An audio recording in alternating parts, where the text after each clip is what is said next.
हा कार्यक्रम जॉयस मायर मिनिस्ट्रीच्या भागीदारांमुळे आणि मित्रपरिवारांमुळे शक्य झाला आहे. देवासोबत प्रत्येक गोष्ट शक्य आहे. हो, तुमच्या बाबतीत काही चमत्कार घडणार आहेत, पण तुम्ही देवावरचा विश्वास दृढ करा, पूर्णपणे विश्वास ठेवा, अगदी खंबीर राहा आणि काही झालं तरी माघार न घेता सैतानाला तुमच्या स्वप्नात येऊन तुमच्याशी बोलू देऊ नका. कारण लक्षात ठेवा, तुमच्या आयुष्यात मुळीच चमत्कार घडणार नाही अशाने.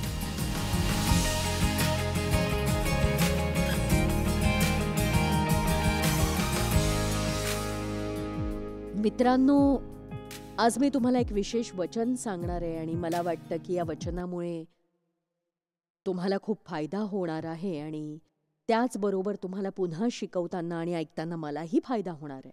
काही महिन्यांपूर्वी, मला वाटतं गेल्या नोव्हेंबरमध्ये, मी टेलिव्हिजन प्रोग्राम पाहत होते आणि मी ऐकलं की खरं तर तो ख्रिस्तींचा कार्यक्रम नव्हता. ते लोक ख्रिस्ती बोधवाक्य म्हणण्याचा प्रयत्न करत नव्हते, पण मी ऐकलं ते म्हणाले सगळं काही शक्य आहे. आणि जेव्हा ते असं म्हणाले ना, मला त्यातून स्फूर्ती मिळाली आणि मी ठरवलं पुढच्या वर्षी मी या वचनाचा वापर करणार. आणि मग मला असं वाटलं की देवाने मला लोकांमध्ये विश्वास जागृत करण्यासाठी हे काम नेमून दिलंय. त्याबद्दल शिकवून आणि तुम्हाला प्रोत्साहित करून आणि प्रत्येक वेळी सुरक्षित क्षेत्रात राहण्याची तुमची सवय बदलून मला तुम्हाला जागृत करायचंय आणि आपण साहसी, धैर्यवान, धाडसी असावं. देव आपल्याला जे करायला सांगेल ते करायला हवं, जरी देव काय करतोय हे आपल्याला कळत नसलं तरी. आणि जरी तुम्ही विजयी व्हाल यावर तुमचा विश्वास नसला तरी, कारण जर पराभवाच्या भीतीने तुम्ही प्रयत्नच केले नाहीत तर तुम्ही यशस्वीच होऊ शकणार नाही, हे नक्की. आमीन. कल्पना करा की जर तुम्ही एखाद्या रुग्णालयात गेलात आणि तुम्हाला धर्मोपदेशक टॉमी यांच्याशी बोलण्याची संधी मिळाली. आता विचार करा, ती स्थिती प्राप्त करण्यासाठी तुम्हाला किती पराकोटीचा विश्वास ठेवायला लागेल. किंवा तुम्ही एखादा प्रकल्प करताय जो कोलोराडो शहरात आहे आणि आम्ही त्या प्रकल्पात खूप गुंतून गेलोय, आर्थिकदृष्ट्या सहकार्य करतोय आणि मी खरं सांगते की इतरांना मदत करून स्वतःला बिझी ठेवल्यामुळे खरंच खूप इतका आनंद मिळतो. पण काही वेळा हे करण्यासाठी विश्वासाची गरज असते. कारण कधी कधी तुम्हाला असं वाटतं तुम्ही खूप काही करताय आणि आधीच तुमच्या डोक्यावर ओझ आहे, तेव्हा इतरांना मदत करण्याची वेळ येते तेव्हा तुम्ही म्हणता अरे बापरे. पण देवाला तुम्ही तेच करायला हवं असतं. आमेन. आणि जेव्हा देव तुम्हाला ते सांगतो त्यासाठी तो तुम्हाला योग्यही बनवतो. खरं तर आपण प्रत्येक वेळी देवाकडे काहीतरी मागतो. देवासोबत प्रत्येक गोष्ट सोपी आहे म्हणायला छान आहे. त्या टीव्ही कार्यक्रमात देवासोबत हा शब्द नव्हता पण मी तो वापरतेय.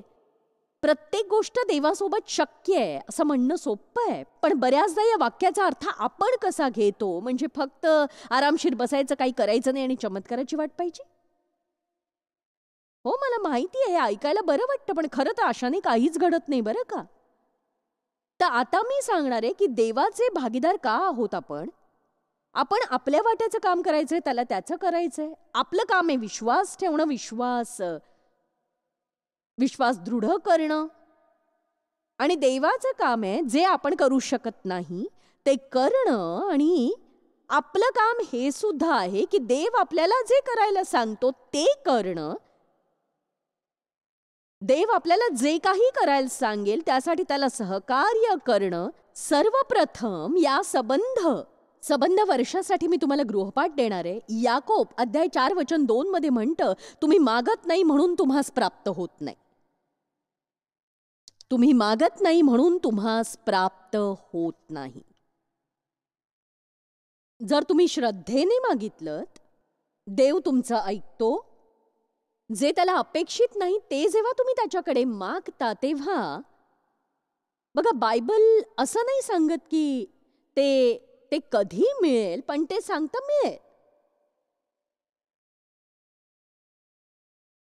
बायबल म्हणतं विश्वास ठेवा की ते तुम्हाला मिळालंय. मार्क 11 मध्ये असं म्हटलंय आणि तुम्हाला ते मिळेल.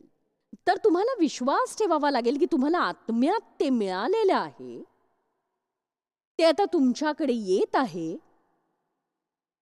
आणि ते तुम्हाला मिळणार आहे, पण तुम्हाला हे माहीत नसतं की तुम्हाला कधी मिळेल. म्हणून हिब्रूमध्ये लिहिलंय, आपल्याला देवाचं वचन विश्वास आणि संयम ठेवल्यानेच प्राप्त होतं. हा आपल्याकडे असलेला विश्वासाचा पुरावा आहे. आणि जेव्हा जेव्हा तुम्ही कशावर तरी विश्वास ठेवता, तुम्ही देवाकडे काही मागता आणि खरोखर असं वाटतं की देव तुमच्याशी बोलतोय आणि तुमचा विश्वास बसतो की देव ते करणार आहे, पण घडताना दिसत नाही. तुम्ही ऐकताय का मी काय म्हणतेय?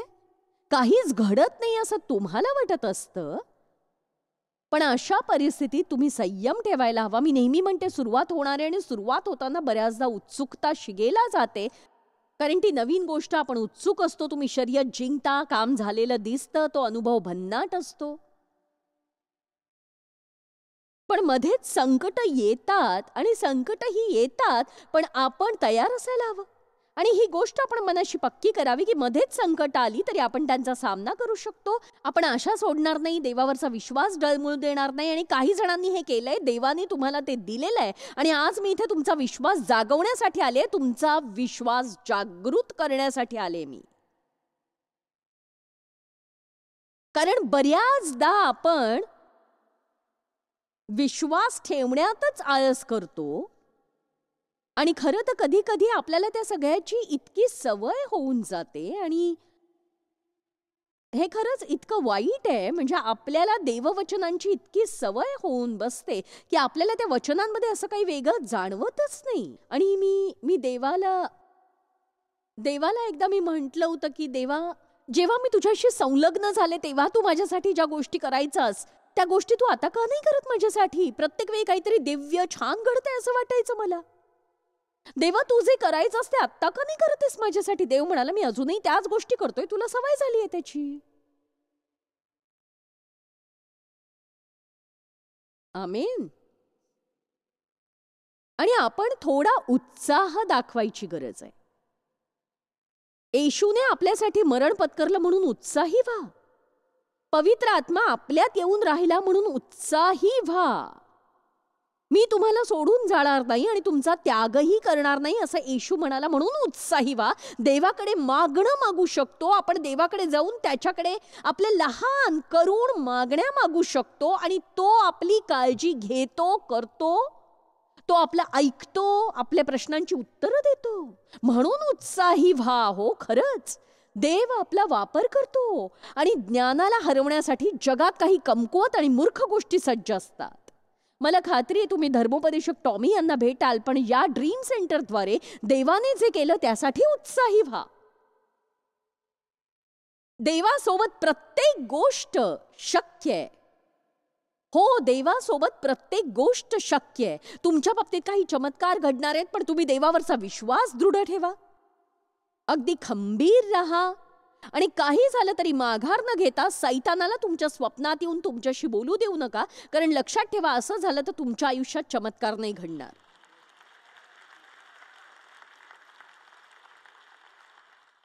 हे मला चांगलंच माहिती आहे आणि हे मी अनेक वर्षांपासून करतीये. म्हणजे अनेक वर्षांपासून. ही माझी पहिली कॉन्फरन्स नाहीये. मी पहिल्यांदाच कुणाला हे शिकवत नाहीये. आणि एखाद्या गोष्टीबद्दल निरुत्साह दाखवणं माझ्यासाठी खूप सोपं आहे. पण मी तसं करत नाही. जेव्हा देव मला बोलायला लावतो तेव्हा प्रत्येक वेळी मी उत्साही असते. आणि मी मागच्या आठवड्यात विचार करत होते, बघा, मला असं वाटतं की देवाची वचनं शिकवणं आणि ती लोकांना समजावून सांगणं हा विशेषाधिकार आहे. आणि माझी श्रद्धा आहे की हा मला मिळालेला मोठा सन्मान आहे. देवाने माझी निवड केली आहे. हे करण्यासाठी देव मला बलसंपन्न बनवतो. आणि म्हणून मी उत्साही असते खरंच. आणि मी हे करते. आत्ता काही वेळापूर्वी मी म्हटलं होतं की मी कुठल्या कारणासाठी उत्साही असते. किती जणांना वाटतं आपण अजूनही उत्साही असायला हवं? सांगा, मी का उत्साही राहत असेन? इतक्या वर्षाच्या अनुभवानंतर, हजारो हजारो हजारो संदेश दिल्यानंतर, टेलिव्हिजन शो, रेडिओ शो केल्यानंतर, इंटरव्ह्यूज दिल्यानंतरही माझा आवाज अजूनही खणखणीत आहे.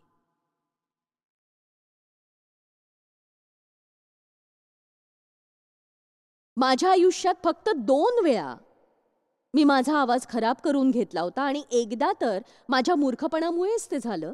माझा आवाज बसला होता आणि तरीही मी शिकवण देत होते आणि मी गरज गरज नव्हती तरी बळजबरी बोलत होते आणि मग 4 महिने माझा आवाज खराब झाला होता. आता मी ती चूक पुन्हा केली नाही. मी असं नाही म्हटलं की मला माफ करा, मी आज शिकवू शकत नाही, माझा माझा आवाज बसलाय. तर मी म्हटलं की मी हे करू शकते. पण ते चुकीचं होतं आणि कधी कधी असा मूर्खपणा तुम्ही करत असता. आणि दुसऱ्यांदा जेव्हा माझ्या बाबतीत असं घडलं, मी कोलोरॅडोमध्ये होते आणि माझा आवाज अक्षरशः बेडकासारखा झाला होता आणि तरीही शिकवत होते मी आणि त्यामुळे पुन्हा माझा आवाज खराब झाला आणि या दोन प्रसंगाव्यतिरिक्त मला आठवत नाही माझा आवाज कधी खराब झाला होता. आणि मला मला वाटत नाही हे शक्य होईल, पण देवासोबत प्रत्येक गोष्ट शक्य आहे. प्रत्येक. आमेन. देव आपल्यामध्ये राहतो याचा अर्थ काय होतो हे आपण समजून घेतलं तर नक्कीच फायदा होईल. आणि जे सहज पराभव मान्य करतात अशा लोकांपैकी आपण होऊ नये. देव आपल्याला जे करायला सांगतो ते सगळं आपण करू शकतो हे आपण जाणून घ्यायला हवं आणि त्याने इतरांना जे करायला सांगितलं ते आपण करू शकत नाही. म्हणून आपल्याला इतर लोकांची तुलना करणं आणि स्पर्धा करणं सोडून दिलं पाहिजे. पण देव तुम्हाला जे करायला सांगतो ते करू शकता. देव नेहमीच तुमच्या कार्यासाठी तुमच्यावर कृपा करतो.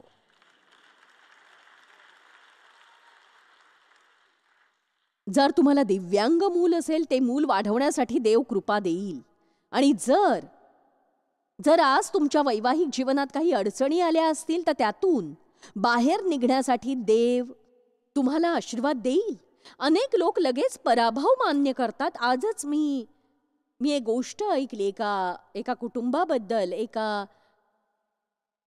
एका जोडप्याला काही समस्या आहे. ते दोघं अनेक वर्ष सेवा कार्यात आहेत आणि तुम्हाला वाटतंय ते त्यातून बाहेर पडतील, मला नाही माहित. त्यांना जे हवंय त्यासाठी ते निर्णय नाही घेऊ शकत आहेत. जेव्हा आपण देवाचं प्रतिनिधित्व करतो तेव्हा आपल्याला जे हवंय त्याबद्दल देवावरच अवलंबून राहायचं असतं.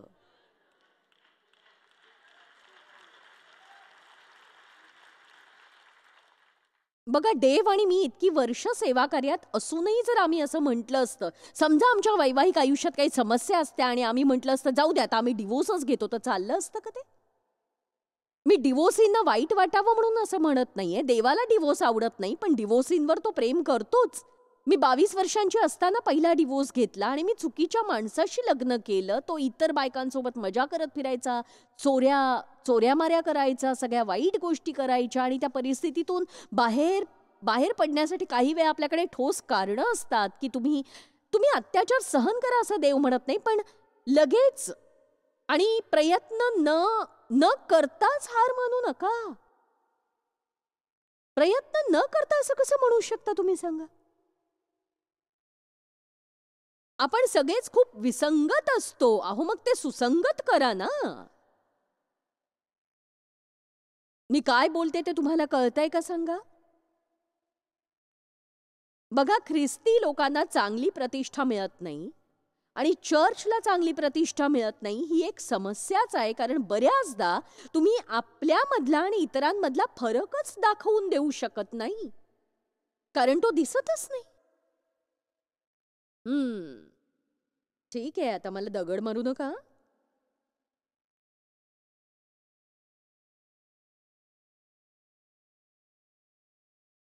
यशाया 43:18-19 हे तुमच्यासाठी आहे. पूर्वीच्या गोष्टींची आठवण करू नका, जुन्या गोष्टी मनात आणू नका. पहा, मी एक नवीन गोष्ट करणार आहे. मित्रांनो, हे तुमच्यासाठी आहे. मी एक नवीन गोष्ट करतीये. आता कुणीतरी मनात म्हणेल, 1000 वेळा ऐकलाय हा अध्याय. तर तुम्ही ते पुन्हा ऐकताय कारण देवाची इच्छा आहे की तुम्ही हा अध्याय आत्मसात करावा आणि त्यावर दृढ विश्वास ठेवून म्हणावा, हो देव माझ्या आयुष्यात नवीन गोष्टी करतोय आणि आता मी स्वतःबद्दल वाईट वाटून घेणार नाही. भूतकाळात डोकावून जे माझ्याकडे नाही त्या गोष्टीचा विचार करत बसणार नाही. कारण मी देवाने दिलेली वचनं शिरोधार्य मानणार आणि जर इतरांवर देव कृपा करू शकतो तर माझ्यावरही करू शकतो. आमेन. मला वाटतं तुम्ही बायबलमधल्या 3 कथांचा अभ्यास करायला हवा. या बोधकथा नाहीयेत, या घडलेल्या गोष्टी आहेत. लूक अध्याय 5 वचन 18-19. तेव्हा पहा, कित्येक माणसांनी कोणा एका पक्षघाती मनुष्याला बाजेवर घालून आणले व त्याला आत नेऊन त्याच्यासमोर ठेवायचा प्रयत्न केला, परंतु दाटीमुळे त्याला आत नेण्याची सवड होईना. आणि कदाचित कथा इथं संपायला हवी होती. दाटीमुळे त्याला आत नेण्याची सवड होईना. त्यांना मार्ग सापडला नाही म्हणून ते त्याला घरी घेऊन जाऊ शकत होते. खरं तर अनेक लोक हेच करतात ना, ते काहीतरी करण्याचा प्रयत्न करतात आणि मग ती गोष्ट कठीण वाटल्यावर पळ काढतात. पण बघा, जेव्हा तुम्हाला मार्ग सापडत नाही तेव्हा येशू हाच मार्ग आहे. आणि एक सांगू का, मी इथे तुम्हाला काही लेक्चर देत नाहीये बरं का. म्हणजे मला असं म्हणायचंय की जे तुम्ही स्वतः करू शकत नाही ते देव तुमच्याद्वारे करून घेऊ शकतो. पण त्यासाठी तुम्हाला एक काम करावं लागेल. तुम्ही कधीही हार मानू नका, कधीच. परंतु दाटीमुळे त्याला आत नेण्याची सवड होईना म्हणून त्यांनी घरावर चढून त्याला बाजेसकट कौलारातून येशूच्या समोर खाली सोडलं. आज कौलारांवरून खाली उतरणाऱ्यांची संख्या कमी आहे. ते लोक अर्धांगवायू झालेल्या त्या माणसाला घेऊन गेले. कुणास ठाऊक किती लोक होते ते. त्यापैकी काही कौलारांवर चढले आणि मग त्यांनी काही कौलं बाजूला काढून ठेवली आणि त्यांनी त्या माणसाला येशूच्या समोर खाली सोडलं.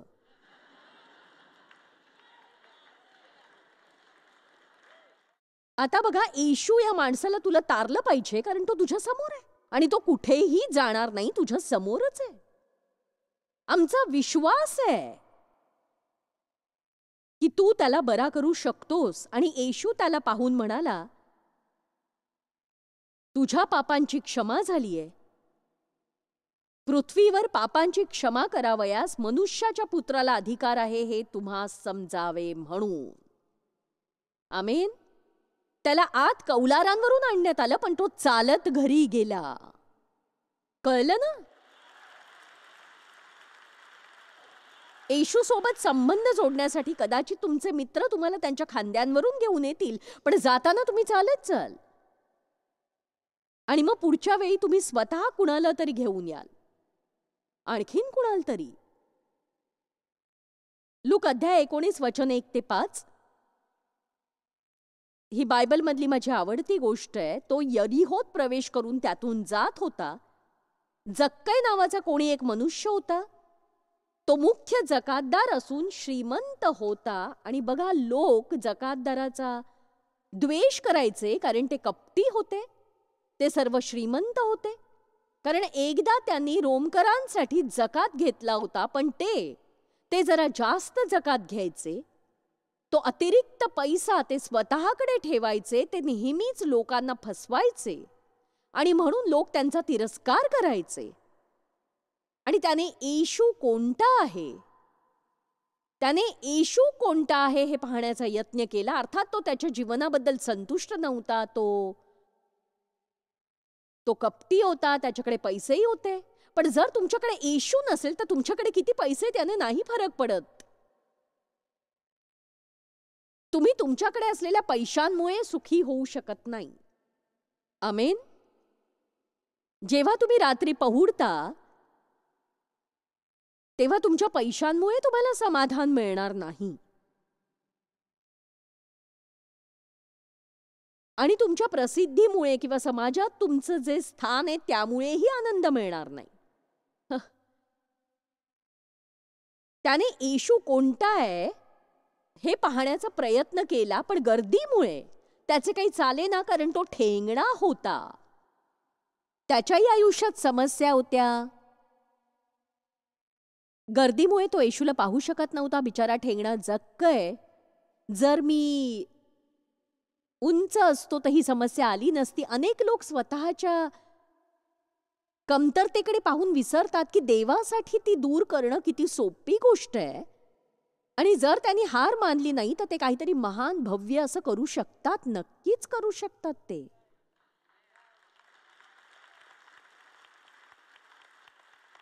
यात तुमचं नुकसान काय आहे? लहानपणी माझ्यावर अत्याचार झाले होते. मला कॉलेजला जाण्याची संधी मिळाली नाही. माझ्यावर प्रेम करायला माझे पालक माझ्याजवळ नव्हते. मला योग्य असं शिक्षण कधी मिळालं नव्हतं. माझ्यावर अत्याचार झाले. मी अनाथ होते. बघा, प्रत्येकात काही ना काही कमतरता असतेच. हे खरं आहे की आपल्याकडे काहीतरी नसतं, पण आपल्याकडे काहीतरी असतं सुद्धा ना. आमेन.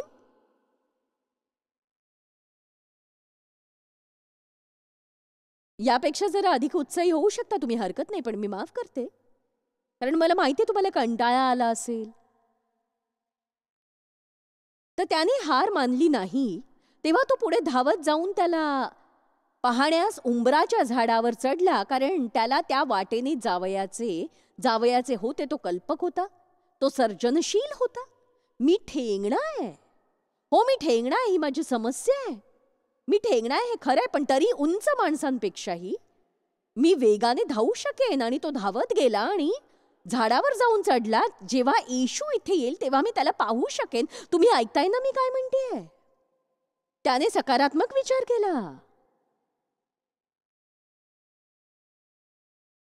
आता हा भाग मला जास्त आवडतो. येशूला अशा प्रकारचे लोक आवडतात. तो त्यांच्याकडे आकर्षित होतो. त्याला आवडतात अशी माणसं खरंच. तेव्हा तो पुढे धावत जाऊन त्याला पाहण्यास उंबराच्या झाडावर चढला, कारण त्याला त्या वाटेने जावयाचे होते. मग येशू त्या ठिकाणी येताच दृष्टी वर करून, विचार करा त्याने असं का केलं असेल? तो रस्त्यावरून जात असताना अचानक जक्कई जिथे होता तिथेच त्याने वर का पाहिलं असेल बरं? कारण जक्कईची येशूवर श्रद्धा होती, विश्वास होता.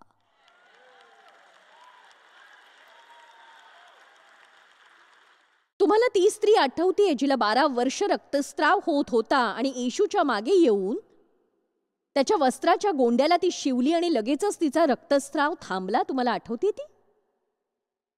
तिने येशूला स्पर्श केला नाही, त्याच्या वस्त्राच्या गोंड्याला ती शिवली, पण तरीही तिचा रक्तस्राव थांबला लगेचच.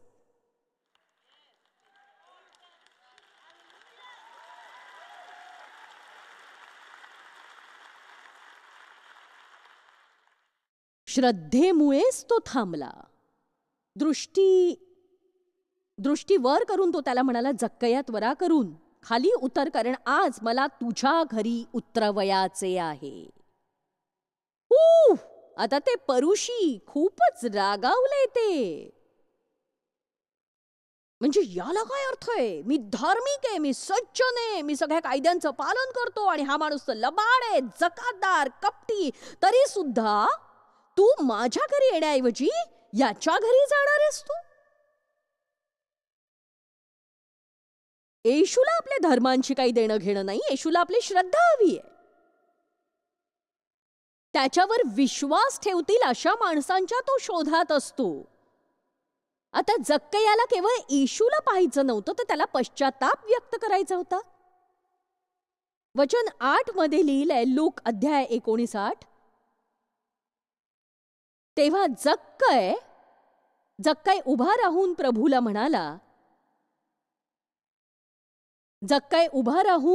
म्हणाला, सर्व लोक तिथे होते. वचन 7 हे पाहून सर्व लोक हा पापी मनुष्याच्या येथे उतरावयास गेला आहे अशी कुरकुर ते करू लागले. बरं, पापी माणसांनो, येशू तुमच्या घरी येऊ शकतो. आमेन. तो निरोगी लोकांसाठी नव्हता आला, तो आजारी लोकांसाठी आला होता. तेव्हा जक्कय उभा राहून प्रभूला म्हणाला, प्रभूजी पहा, मी आपले अर्धे द्रव्य दारिद्र्यास देतो, आणि कुभांडाने कोणाचे काही घेतले असेल तर ते चौपट परत देतो आणि येशूने त्यास म्हटले की आज या घराला तारण प्राप्त झाले आहे. ऐकलं ना तुम्ही? आयुष्यभर लोकांना फसवलं, कपटीपणा केला, लोकांचे पैसे बळकावले, तरी आयुष्यभराची सगळी पाप पश्चातापाने धुतली गेली. मला यापुढे असलं आयुष्य नकोय. जक्कया, आज या घराला तारण प्राप्त झालेलं आहे.